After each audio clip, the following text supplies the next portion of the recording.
2018, le gouvernement ivoirien est en vacances, mais l'administration publique est continuelle. On en parle en tout début de journal. Enfin, au Mali, l'opposition conteste à l'avance les résultats du second tour de la présidentielle. Soumaïla Cissé évoque la dictature de la fraude. Bonsoir à tous, madame, monsieur, bienvenue. Nous sommes donc en période de vacances et les membres du gouvernement ivoirien en profitent également. Ils sont partis en voyage, mais l'administration publique continue à tourner dans les ministères. Tout le monde est donc à la tâche. Christiane Kogui et Doigt de Laser ont visité 3 départements, l'entretien routier, le tourisme et les sports. Immeuble Postel 2001, 15e étage. Nous sommes au ministère des Transports. Malgré les vacances gouvernementales, les agents sont à leur poste. Au niveau du service communication, c'est le même engouement. Et puis, je voudrais préciser qu'il est vrai que le gouvernement est en congé actuellement, mais nous assurons toujours le travail. Nous sommes là, comme vous le constatez. L'administration, c'est une continuité. Même décor au ministère de l'équipement et de l'entretien routier. Le directeur de cabinet et son équipe sont à la tâche. Le ministre, avant qu'il ne parte en vacances, avait lancé le programme d'entretien routier, notamment le reprofilage donc des différentes voies. Les chantiers ne sont pas arrêtés. Les travaux continuent sur les différents chantiers. Voilà. Les ministres qui sont en vacances, mais on les rend compte des activités qu'on mène. Dans le même immeuble, le ministère du Tourisme et des Loisirs. Ici également, le personnel est présent. La preuve, ils reçoivent les visiteurs. Dame Mariam Bamba attend d'être reçue par le chef de cabinet pour son bon de commande. J'ai trouvé des agents qui m'ont bien accueilli. Ils ont vraiment répondu à mes attentes. Là, je patiente. Les vacances gouvernementales ont débuté le 7 août 2018 pour une durée d'1 mois. Les ministres nouvellement nommés ne sont pas concernés selon la responsable de communication du ministère des Sports. Le ministre est en mission, contrairement aux autres ministres, il n'est pas en vacances, il est en mission et le ministère est ouvert, le ministère fonctionne. Donc toute la population peut venir pour tous ses besoins au niveau du ministère et être accueillie par tous les services. En somme, la majorité des ministères continuent de fonctionner. En dehors des ministres en congé, l'ensemble des travailleurs assurent le service. Religion, les fidèles musulmans préparent déjà l'Aïd El-Kébir ou Tabaski. Cette célébration est fixée au mardi 21 août prochain. C'est ce qu'annonce le Conseil supérieur des imams de Côte d'Ivoire. Le Conseil supérieur des imams en Côte d'Ivoire, COSIM, et le Conseil des imams sunnites CODIS informent la communauté nationale que sur la base de la déclaration du Haut Conseil judiciaire des Oulémas du Royaume d'Arabie Saoudite, la station d'Arafat aura lieu, Inch'Allah, le 9 Zulhijja 1439 Hijri, correspondant au lundi 20 août 2018. Par conséquent, la fête de Tabaski sera célébrée en Côte d'Ivoire le mardi 21 août 2018. L'ensemble des imams de Côte d'Ivoire souhaitent une bonne et heureuse fête de Tabaski à toutes et à tous. Le jour de la fête de l'Aïd El-Kébir, fête du partage et de générosité, il est fortement recommandé de multiplier prières et adorations, mais aussi aumônes et cadeaux à l'endroit des plus nécessiteux. Un tout autre sujet à présent en Côte d'Ivoire, comment et où s'habiller lorsqu'on n'a pas les moyens. La friperie est une solution. Yopougon Kouté, Adjamé Forum, Adjamé Black Market. Ces marchés du district d'Abidjan proposent une panoplie de vêtements d'occasion. On les découvre avec Herman Yamia. Adjamé Black Market, haut lieu de transaction. Dans cette ruelle bruyante, tu n'y passeras pas sans qu'il ne t'accoste. Costume dans les mains, la mode, l'habillement, c'est leur affaire. Attends, je peux prendre à combien? Bon, donne-moi 12 000. Il y a les premiers choix, il y a les deuxièmes choix, c'est les vrais costumes même. Les friperies, la vraie qualité. Il y a n'importe quelle couleur. Les vraies marques, les Paul Major, les Jean-Francois Ferré, les Versace, tout. Il y a tout.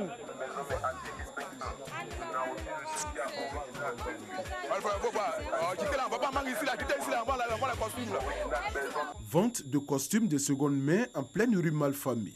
Mais ne vous y trompez pas. Malgré les apparences, ce commerce à ciel ouvert est hautement fréquenté. Mais il y a des gens, il y a quand même du plateau des fonctionnaires. Beaucoup viennent s'approvisionner ici. Hein. Voilà, là seulement ils ne nous cachent pas. Mais d'autres, quand ils viennent, ils peuvent gagner la voiture en bas là-bas, et puis ils nous appellent au téléphone. Et puis maintenant là, et puis allez, on va les livrer.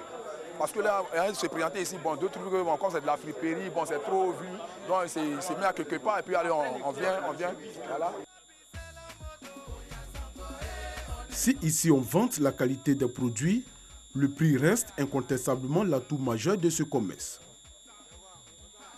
Ça, c'est un bleu nuit. Ça coûte 10 000. Ça, c'est un gris. Ça coûte aussi 10 000. Mais il y a les vestes aussi qui vont de 13 à 15 000. Ça dépend aussi de la valeur, de la qualité aussi. 15 000 francs CFA maximum pour des costumes de marque, soit-ils de seconde main. Autant dire que l'opportunité est belle. C'est de la bonne qualité, la couture, c'est de la bonne couture. Bon, ça me plaît. J'ai acheté pour moi, puis j'ai acheté pour quelqu'un aussi. Belle opportunité, mais ici c'est quand même le black, avec son passé d'insécurité qui hante encore les esprits. Mais en attendant que la confiance soit définitivement rétablie, on continue de venir chercher costume à sa taille et à son goût. L'Assomption de Marie ou Dormition sera célébrée demain, mercredi 15 août. La Vierge Marie, Mère de Jésus, va donc entrer directement dans la gloire de Dieu. À noter que plusieurs processions religieuses vont marquer cette célébration. Christiane Kogui et Nou Sangaré sont au sanctuaire marial d'Atekoubé, dans le district d'Abidjan. Il est 10h ce mardi 14 août, bouquet de fleurs en main, les fidèles catholiques se ruent vers le sanctuaire marial national Notre-Dame d'Afrique d'Atekoubé. Ils y sont pour prendre part à la veillée mariale, une veillée qui précède l'Assomption, fête marquant la montée de la Vierge Marie au ciel. Ils sont venus pour pouvoir honorer cette dame du ciel, cette dame de la terre que beaucoup ignorent. Une mère ne se rejette pas, une mère, ça une chose, on en prend soin. Et c'est elle qui sait parler à son fils, qui est le Seigneur, pour nous donner vraiment les grâces que nous demandons, surtout la paix. On vient pour prouver à notre mère comment nous l'aimons. Donc je suis heureux d'être là. Je dis merci au Seigneur, merci à sa mère. Pour ne pas manquer cette veille spirituelle, certains fidèles accompagnés de leurs enfants ont effectué le déplacement des villes de l'intérieur du pays à Abidjan. Question de témoigner leur fidélité à la Mère du Christ pour ses actions de grâce, mais surtout demander qu'elle continue d'intercéder auprès de son Fils Jésus-Christ. Je suis venue de Toumoudi pour le pèlerinage. Je suis venue à les enfants, c'est le témoignage, mais quand je venais ici, il n'y avait pas un enfant. Donc j'ai commencé par ici. Quand je venais, il n'y avait pas un enfant. Il était là, dans ces coins-là même, demander la grâce de l'enfantement, tout ça, et puis bon, par la grâce de Dieu, je suis comblée. Je suis venue avec mon neveu. Je viens prier pour demander la grâce de Dieu. À la paroisse Saint-Jean de Cocody, cette veillée est placée sous le sceau de l'obéissance. Pour magnifier la Vierge Marie d'avoir donné à l'humanité Jésus-Christ, qui s'est offert, selon les Saintes Écritures, en sacrifice pour l'expiation des péchés. Les chrétiens, à travers les différentes veillées qui seront faites sur les différentes paroisses, voudraient simplement obéir à Dieu pleinement et disent merci à la Vierge Marie pour le fait qu'elle ait dit oui au message de l'archange Gabriel. Parce que vous savez que la Vierge Marie n'était pas obligée de dire oui, non. Elle a sa liberté à elle. Et puis Dieu ne s'impose pas. Dans la révélation de son mystère, Dieu se propose à notre humanité.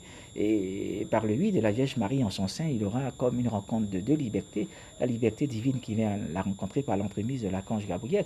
Et puis la liberté humaine, elle donne un oui. Durant cette nuit, les fidèles catholiques seront dans la prière et les recueillements dans les sanctuaires et autres lieux de prière. Toujours en Côte d'Ivoire, top départ pour le dépôt des candidatures aux élections municipales et régionales 2018. La commission électorale indépendante reçoit donc les dossiers du mardi 14 août au mercredi 29 août. Le scrutin couplé est fixé au 13 octobre prochain. À noter que depuis le mois de mai dernier, 4 nouvelles communes se sont ajoutées aux 197 déjà existantes. Il s'agit de Gbéléban, à Tiéguacro, à Sini-Mafia et Oundoussi. Il existe également 31 régions. Le second tour de la présidentielle au Mali, le candidat de l'opposition Soumaïla Cissé rejette à l'avance les résultats. Il dénonce ainsi une dictature de la fraude et appelle les populations à se lever. Les précisions de Sylvie Touré. Nous n'accepterons pas des résultats de la fraude. Que ceci soit clair, que la responsabilité de la fraude, la responsabilité de ce qui va arriver dans le pays est du camp du président de la République.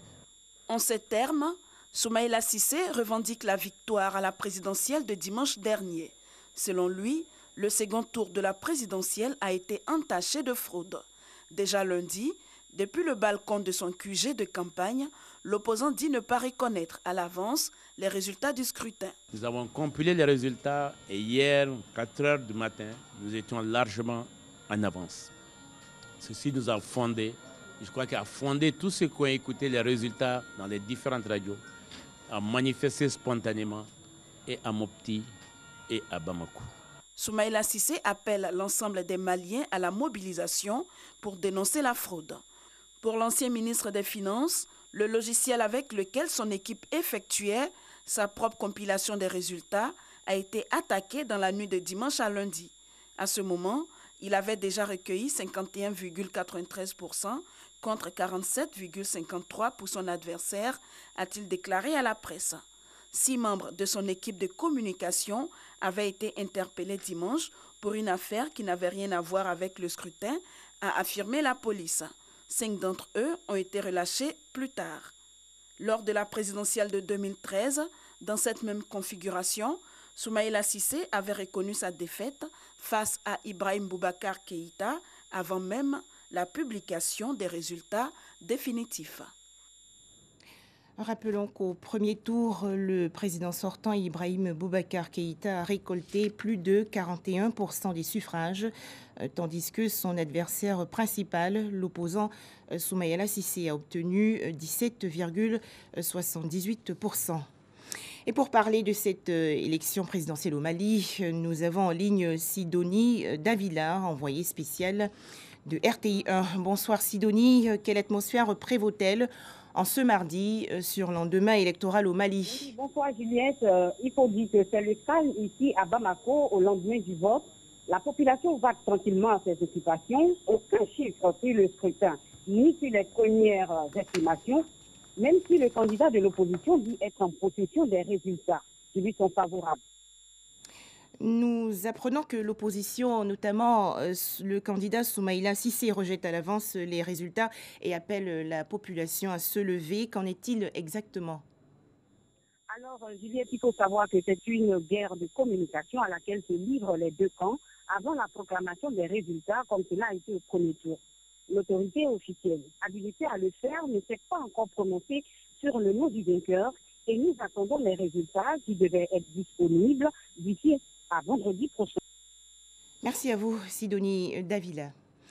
Plus de 30 morts et de nombreux blessés graves à Gênes, dans le nord-ouest de l'Italie. Un pont autoroutier s'est écroulé aujourd'hui alors qu'un violent orage s'abattait sur la région. À noter que cette catastrophe pose la question de la résistance de cet ouvrage datant des années 1960 et sur lequel des travaux avaient été menés en 2016.